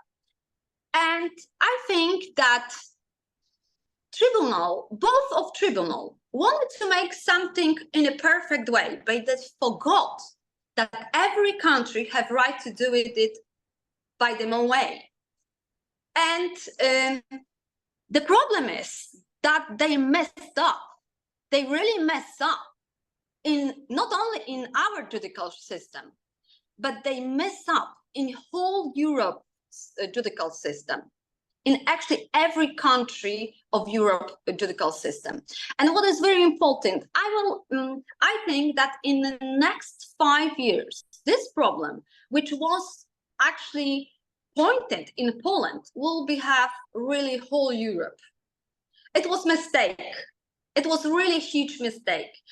¿Me voy a escribir esto en español? No te preocupes. Y toda esta conclusión va a un texto que me voy a escribir. Gracias. Muchísimas gracias, Beata. Thank you very much for your participation. You are always welcome in our events. You are already a partner, and I hope we can read about it, because as a lawyer, I'm kind of worried about your conclusions. So in 5 years, I will have the problem back to my office door. Thank you very much. E agora, em português, vou devolver a sala à minha ilustríssima colega de painel, fantástica Camila. A sala é sua para gerir esta última meia hora antes do fecho integral deste congresso. Obrigada, professor. Convido agora, como pesquisador, o estimado professor João Proença Xavier, professor da Universidade de Coimbra, de outras universidades em Portugal e outros centros de estudos. Para mim, uma pessoa, um amigo, um pesquisador fundamental, sem igual. Para mim, realmente é uma honra poder compartilhar esse painel com você, João, e agora assistir, então, o seu trabalho em conjunto com a Bruna Guesso Skamargan Pavelski, da Universidade Estadual do Paraná. Neste Passa a caso, a palavra. Bruna vai fazer a apresentação do nosso artigo e da nossa provocação. E neste caso, seja bem-vinda. Estava à espera de encontrá-la presencialmente em Salamanca, mas aguardamos também a conclusão do nosso trabalho nos próximos 30 dias para depois podermos publicar conjuntamente. Foi um desafio mútuo. Eu desafiei a Bruna, neste caso também em Bilbao, onde nos encontramos no Congresso Internacional, eu como palestrante e ela como auditora, e nesta circunstância é a primeira vez que colaboramos na ótica do direito biomédico e dos direitos humanos. Bruna, para 10 minutos, a sala é sua. Claro, muito obrigada, professor. Primeiramente, eu gostaria de agradecer a participação e a oportunidade do evento Iberojur, professor, na pessoa do professor Fábio Veiga, também ao professor João Proença Xavier, a quem eu tenho muita estima, tenho lido os trabalhos e acompanhado, e foi um prazer, né, estar com ele em Bilbao, e foi a partir daí que nasceu o nosso artigo. Também gostaria de agradecer a oportunidade, porque a Helena está aqui presente, a Maria Rosário também, colegas que nós conhecemos lá na universidade, né, em Bilbao, e isso nos enriquece e soma cada vez mais. Gostaria de estar presente, mas por uma circunstância de saúde, tratamento que estou acompanhando fora da Espanha, não pude estar aí em Salamanca. Mas desde já agradeço e estarei aí logo, espero, presente com todos vocês. Bom, o trabalho com o qual nós trabalhamos, que nós pesquisamos, justamente traz a interface transnacional dos direitos humanos da biomedicina. E aí, dentro dessa interface transnacional, buscamos trazer as repercussões que tem da IA, da inteligência artificial, na triagem de embriões. Então, com essa dimensão transnacional, a gente busca justamente a contribuição e trazer normas globais e novos cenários de cooperação entre os países, inclusive os ibero-americanos, né? E trabalhar as questões das tecnologias, principalmente dentro da biomedicina, da reprodução humana-assistida, que hoje está em alta a criação dos embriões sintéticos, conhecidos também como os embrióides. Apenas para sinalizar, para a compreensão, os embrióides eles são utilizados a partir, normalmente, de células-tronco pluripotentes induzidas. O que isso significa? Significa que, a partir do momento que eu retiro de um próprio paciente ali as células adultas, por exemplo, tecido epitelial, eu posso reprogramá-las para que elas se tornem pluripotentes da forma embrionária em si, ou seja, ela tem a capacidade de transformar em qualquer tecido do corpo humano. Uma pesquisa recente revelou essa oportunidade de trabalhar com os embriões sintéticos, sem a utilização, então, de gametos femininos e masculinos, e tem mostrado cada vez mais uma oportunidade dentro da biomedicina e reprodução humana-assistida de compreensão na fase inicial, tanto dos abortos espontâneos que ocorrem, quanto da questão de doenças, né, congênitas e genéticas que nós temos tentado combater e prevenir de uma maneira preventiva mesmo, e conhecendo esse sistema de melhor maneira, como acontece na fase inicial do desenvolvimento do embrião humano, que é dentro daquela fase dos 14, 15, 20 dias. E com isso, a gente conseguindo entender e aprofundar esse conhecimento com os embriões sintéticos, acaba minimizando também a questão ética de se utilizar um material biológico. Veja, somado a isso, pensou-se então nesse artigo a oportunidade de utilizar a seleção de embriões sintéticos por meio da inteligência artificial. Hoje, a IA ela já é utilizada para a seleção de embriões humanos, biologicamente falando, para melhor potencializar as escolhas desses embriões, o que teria melhor capacidade de vida, né, de reprodução em si. Quando isso acontece, a gente tem uma alta probabilidade de êxito e, pensando nesse cenário, foi que nós pensamos, então, trazer IA na seleção desses embrióides, ou seja, os melhores embrióides sintéticos, para essa seleção nesse momento. Só que, para isso, é preciso superar algumas barreiras, que eu digo, em questões não só éticas, mas também técnicas entre os países. Então, aqui, pensando no método hipotético dedutivo, justamente tentando trazer uma solução, né, uma possível solução para essas barreiras que nós enfrentamos hoje, pensamos, então, na questão transnacional da discussão de forma de governança comunitária, onde teríamos oportunidade de bioticistas, filósofos, né, agentes do direito, para que fosse discutido em prol do direito à saúde, que hoje abrange grandes esferas de tratamentos médicos e também estão aí previstos nas próprias constituições dos países como até um direito humano. Então, por mais que hoje nós temos algumas discussões na questão biológica, pensa-se em avançar a isso, justamente para a discussão, trazendo esses embriões sintéticos e a IA, e aí oportunizando essa integração, trazendo aí a promoção dos direitos humanos e a implementação dessas novas ferramentas. Foi isso que nós pensamos na contribuição do nosso artigo e ficou a disponibilização e, claro, nós vamos trabalhar mais a fundo também nesse artigo final. Obrigada. Muitíssimo obrigado, Bruna, pelo desafio, pela presença, pela publicação conjunta pela primeira vez também, como coautoria comigo, e pelos primeiros passos conjuntos, neste caso transnacionais, porque obviamente a publicação é numa universidade espanhola, ambos pertencemos a universidades espanholas, eu sou português, você é do Brasil, e a nossa investigação já é por originalidade e por genética, pela gênese da mesma, uma investigação transnacional em bioética e direitos humanos. Portanto, penso que o auditório estará a aguardar, sobretudo quem escreve e lê mais sobre direitos humanos e bioética, sobre estes nossos desenvolvimentos que quando mais tarde darão à estampa antes do 5º Conditrans daqui a 2 anos. Muitíssimo obrigado. Camila, a sala é sua outra vez, por razões éticas, naturalmente, não me poderei auto-apresentar. Professor João, eu comunico que a Giovana de Moraes Figueiredo e a Cândida Carvalho não se encontram aqui presencialmente. Naturalmente, e então eu assumirei esta responsabilidade, dando uma nota que me foi pedida para fazer. No caso, a Giovana de Moraes Figueiredo Cruz, para além de minha orientanda, acabou de entrar no doutoramento na Universidade de Salamanca, agora 24, 48 horas, portanto, desde já aqui, e para o staff do grupo Iberojur, é mais uma vitória, para mim também, como orientador, colega e amigo e coautor. Os meus parabéns pessoais para ela aqui publicamente, e dar nota de que ela encontra-se neste congresso e a partir do Brasil a gerenciar desde São Paulo os outros painéis em que não fala. Então, nesta circunstância, por questões técnicas, ela faz parte do secretariado do Iberojur, não pode fazer a defesa presencial e pessoal do artigo que nós aqui desenvolvemos, portanto, toca-me a mim fazer em termos breves para conseguirmos cumprir com os trabalhos deste painel. Portanto, neste caso, um resumo muito rápido, aliás, como é obrigação, como bom, portanto, cicerone de todos vós, dizer que este painel me orgulha muito e, naturalmente, como podem ver, ele foi um painel muito engajado e muito internacional. Ele originalmente, sobretudo na parte que me tocou apresentar e participar, foi pensado, como eu depois falarei, por mim e para a professora Cândida Carvalho, como um painel de bioética e direitos humanos em contexto transnacional.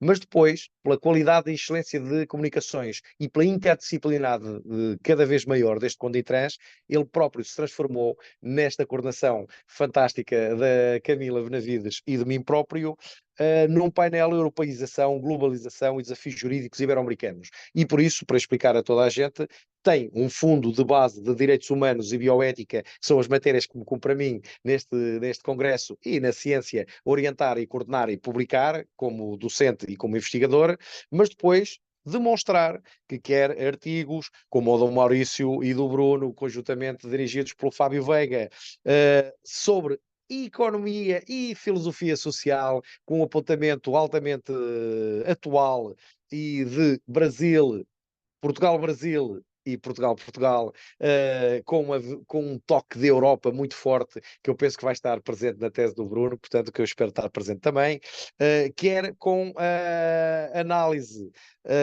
do direito administrativo global, que eu não sou administrativista, não sabia que acontecia, que existia. Cátia, vou agradecer a sua colaboração, juntamente com a Patrícia, para este conceito novo, no qual eu vou atentar como professor de Direito Público também. Não sei o que é que o Direito Constitucional Português diz sobre o administrativismo global. Eu já fico preocupado com o administrativismo regional que chega aqui ao meu gabinete, onde os processos de Direito Administrativo em Portugal podem demorar, como alguns que temos aqui no gabinete da colega, até 15 anos para ter uma decisão na primeira instância. O Brasil está um pouquinho melhor, mas não demasiado. E depois, todos os outros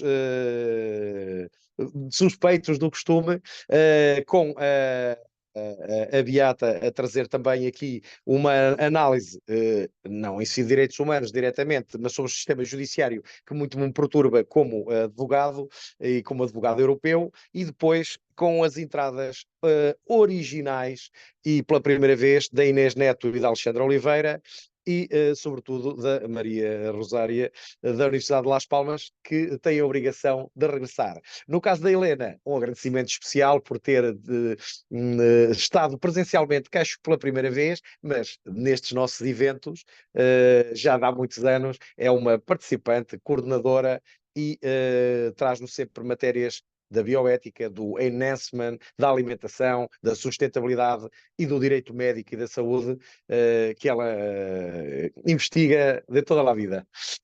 Então, muito obrigado pela vossa participação. Eu vou aqui só fazer o teaser do nosso artigo, muito rapidamente, juntamente com a Giovana, agradecendo também o desafio que ela me fez em escrever sobre ectogenese e direitos humanos, implicações éticas e jurídicas da tecnologia de útero artificial. Mais uma tecnologia ponteira, como dizem os espanhóis, nestas matérias do direito moderno, da biomedicina e do biodireito, onde os avanços na ectogenese já geram a criação de úteros artificiais que representam uma inovação na tecnologia reprodutiva da qual ainda não conhecemos as fronteiras. Ainda não é uma tecnologia que se faça em Portugal, mas já se faz na Europa. Não conheço o estado da questão no Brasil, mas será uma análise muito interessante para produzir na totalidade do artigo, que também dará aqui à estampa juntamente com vocês. E esta pesquisa pretende levantar a questão de explorar as dimensões éticas e jurídicas da ectogenese, situadas no contexto dos direitos humanos, portanto é pôr a barreira das linhas rojas, daqui não passarei, ou daqui só passarei com o respaldo dos tratados internacionais neste sentido ou no outro.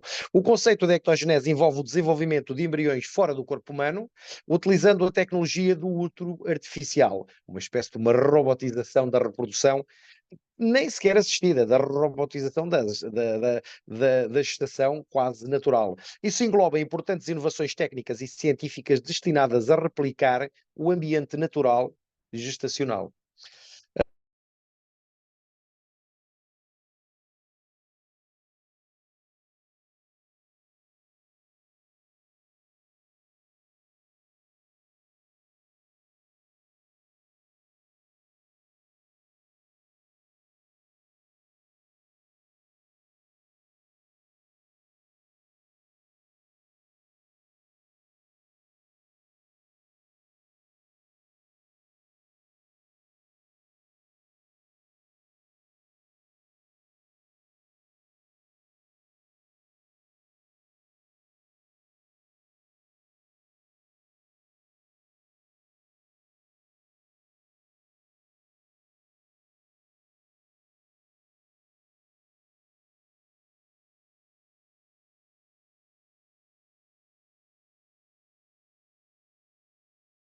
igual ha Sí. salido y entrado, ¿no? Sim, parece que o professor Dr. João está com problemas de conexão. Vamos aguardar um pouco para ver se ele consegue se reconectar. Com esta sala virtual. Faz parte da tecnologia, peço imensa desculpa por esta interrupção. Talvez estivesse a dizer coisas demasiado complicadas para a nossa tecnologia poder aceitar e a inteligência artificial da gestão informática deste congresso não possibilita. Bem, neste caso estava a dizer que a autogenese, que é a tecnologia do útero artificial, engloba importantes inovações técnicas e científicas destinadas a replicar o ambiente gestacional humano. Os desenvolvimentos históricos e as pesquisas atuais destacam a evolução do direito à criação de sistemas de útero artificial viáveis. Criações éticas em torno da ectogenese exploram dilemas profundos, como se viu, nem a internet aguentou esta reflexão. Espero que depois vocês possam fazer a vossa crítica ao nosso artigo no final e também levem esta influência para as vossas investigações. Isso inclui questões sobre os direitos do nascituro, implicações éticas da manipulação genética e redefinição dos papéis e responsabilidade maternas. Esses debates ressaltam a necessidade de estruturas éticas e de regulamentação cuidada para governar o uso responsável desta tecnologia no futuro. Juridicamente, a ectogenese levanta desafios relacionados com os direitos humanos, a igualdade de acesso à tecnologia, a igualdade de género. Podem os homens ou não aceder a esta tecnologia no futuro, sim ou não, talvez não seja a primeira opção, vamos ver. E a proteção da privacidade dos dados relacionados também com o acesso a estas tecnologias. As legislações existentes devem adaptar-se para abordar as questões relacionadas com a ectogenese, garantindo uma regulamentação abrangente, protegendo os direitos humanos numa lógica de palavra-chave de medicina, bioética, uterogestação artificial, sobre o mote inequívoco dos direitos humanos. E nesta circunstância era só um teaser, neste caso vão ter que ler o resto na nossa publicação, orientada e coordenada magistralmente pelo Lourenço Bulhosa e pelo Fábio Veiga, em que todos espero que possam colaborar, até por uma razão, dá-me imensa honra poder coordenar com a Camila este painel interdisciplinar fantástico e objetivamente poder publicar conjuntamente com o ISBN europeu artigos de tantas universidades, de tanta categoria, de excelente pesquisa internacional e de matérias tão diferentes, coisa que não costumamos fazer e que não nos é acessível nas nossas universidades de experiência normalmente. Portanto, muito fora da caixa, muitos parabéns ao Lourenço por receber este projeto aqui na nossa casa, na Faculdade de Direito da Universidade de Salamanca, e ao Fábio Veiga por a coragem de ter criado este modelo, mesmo no primeiro em que eu não estive, mas depois em todos os outros conta sempre comigo para esta realização, porque acho que o Congresso de Direito Transnacional é ainda mais interdisciplinar do que outros eventos já de si interdisciplinares que nós fazemos. E agora, substituindo-me aqui para cumprir os 3 minutos finais desta análise, dizer aqui que a Cândida Carvalho se encontra em fase de depósito da tese de doutoramento na Universidade Católica Portuguesa e era ela originalmente a minha primeira coordenadora. Nós reeditámos o painel que se chamava Bioethics and Human Rights in Transnational Law, o que seria aqui este painel, que depois, até pela ausência dela, não faria tanto sentido e que albergou estes magníficos pesquisadores e pesquisadoras internacionais com que muito honra me dará publicar conjuntamente. E então a nossa reflexão aqui conjunta, porque ninguém deve desafiar os outros sem ele próprio pôr o pé na água, e de cabeça era Human Rights and Bioethics, Mental Health During COVID-19 Pandemics. E então é uma reflexão do Covid ou do pós-Covid, que ainda está na moda como metodologia científica e que impacta muito nas relações da saúde mental, cujas repercussões ainda não conhecemos. Nós próprios estamos a trabalhar ainda em burnout daqueles momentos que estivemos em casa, a dar aulas ainda em algumas circunstâncias online e a trabalhar fechados nos nossos gabinetes, já não com medo. Eu acabei de vir de Salzburgo, da Áustria e da Alemanha com o Fábio Veiga num congresso do meeting de Nanterre, onde andámos por todo o lado, não só academicamente como fisicamente. No entanto, o desgaste daquelas semanas e dos anos do pós-Covid e daquelas publicações que ficaram em atraso nesta época ainda se fazem sentir. Logo, a pandemia e as medidas preventivas do Covid-19 infringiram a liberdade individual e fizeram com que todas as pessoas se isolassem e evitassem o contacto pessoal com terceiros. As escolas fecharam, Os trabalhadores passaram ao regime de teletrabalho, do qual ainda não saíram alguns deles. Nós próprios, como professores e como gestores de direito, também o continuamos a fazer, embora não permanente e obrigadamente, mas com metodologia que não tínhamos anteriormente ao Covid. As visitas aos lares, às clínicas, às instituições hospitalares foram suspensas. Recentemente, Portugal instituiu a obrigatoriedade de atendimento público sem marcação no Serviço de Finanças, exatamente hoje, onde eu estive de manhã, logo às 9 da manhã, e aqui no meu departamento em Coimbra, ao lado do meu gabinete, só trabalha na quinta, sexta e sábado, quando na quarta, quinta e sexta para pagamentos e outras situações de secretaria junto da administração tributária, quando no pós-Covid deveria ter sido aberto o serviço a qualquer cidadão no horário das 9 às 5, como funcionam os serviços nacionais de Portugal. Mas só agora é que o Governo voltou a obrigar por decreto ou regulamentação, e o meu aqui de Coimbra só trabalha 3 dias para esse efeito de atendimento permanente sem marcação. O que não deixa de ser estranho, quando antes do Covid trabalhava de segunda a sexta-feira. As pessoas estão a passar grandes perdas financeiras e um incomensurável sofrimento emocional. Ainda, as pessoas estão a passar momentos de loucura, de medo e de confusão, de ansiedade, provocadas pelo isolamento emocional e pessoal que sofreram durante o tempo que estiveram fechadas em casa no tempo da pandemia. O que gera insegurança. E que, se não olharmos para esses fatores e para elas, com um olhar humano e responsável, podemos ter consequências pessoais e nacionais das nossas políticas públicas graves e irreversíveis no âmbito do foro psíquico e da saúde mental, da saúde pública dos nossos nacionais, portugueses, espanhóis, brasileiros, argentinos, mexicanos, todos aqueles que sofreram este flagelo transnacional. Tendo em conta a realidade atual, o nosso objetivo, no caso da investigação aqui proposta, é analisar através dos direitos humanos e do direito médico os comportamentos a adotar para proteger a dignidade humana e salvaguardar as necessidades psicossociais dos mais vulneráveis. E nessa circunstância, passar a estudar as repercussões para a saúde mental dos profissionais do direito, dos professores da universidade, dos alunos, das mulheres, dos homens, dos seres humanos que foram afetados por esta realidade e ainda mais da saúde mental dos profissionais médicos que atenderam e continuam a atender ininterruptamente, 24 horas sobre 24 horas, as pessoas que pela pandemia chegaram em termos exagerados aos hospitais e os quais estão em total burnout. Então, sem mais, e cumprindo exatamente com os minutos que nos foram dados, sendo que em Portugal são 4 horas e 30 e são 5 horas e 30 em Salamanca, e na sala de grados, penso eu que na sala A, pelo Zoom que vos foi entregue, Lourenço Bolhosa e Fábio Veiga vão encerrar este 4º Congresso de Direito Transnacional, pelo que eu, se a Camila quiser dizer mais qualquer coisa, da minha parte me despeço aqui de Coimbra e de Salamanca, esperando que nos possamos rever brevemente, aqui convidando toda a gente a ler a nossa representação Human Rights and Bioethics, Mental Health During COVID-19 Pandemics. Foi uma honra imensa partilhar a sala com vocês todos e todas, em particular com os amigos mais cercanos e com os mais longe, e de qualquer das maneiras, pela primeira vez, espero reeditar esta parceria fantástica de imenso sucesso com a Camila Benavides, com quem eu nunca tinha tido a oportunidade de presidir a uma mesa e que é já uma parceria de sucesso, Camila.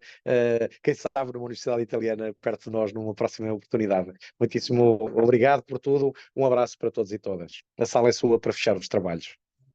Muito obrigada, professor João. Infelizmente, nós vamos ter que encerrar a sala, porque vamos iniciar agora as atividades de encerramento na sala A. Então, convido a todos que estão aqui a se conectarem a partir do link do Zoom denominado Sala A. Agradeço pela participação de todos, parabenizo o professor João pelos trabalhos apresentados e espero revê-lo em breve. Até mais. Muito obrigado, Camila.